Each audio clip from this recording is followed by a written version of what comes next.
ili Joseph asigombane na Franki asigombane na Debora asigombane na mwingine. Ni hawa watu kujua na kutambua kila mmoja ana upekee wake, lakini Mungu ni mmoja. Amen. Lakini Roho ni yule yule azitendaye kazi. Kwa na wewe sasa ukishajua hivyo, hautokaa upoteze muda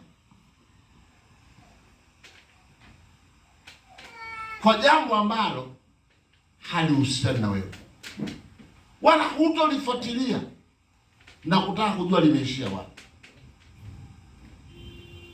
kwa sababu wewe unadaiwa matokeo yako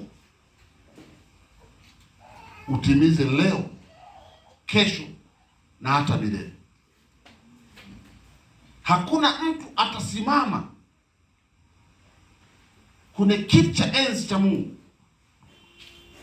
wakati Mungu anatoa hukumu, ati atasema kwamba mme wangu alinikosesha mambo fulani. Ndio maana leo ninasema mtakuwa mmelala wawili, mmoja anatwaliwa, mmoja ataachwa. Maana yake ni kwamba waweza kuishi na mtu ambaye si mcha Mungu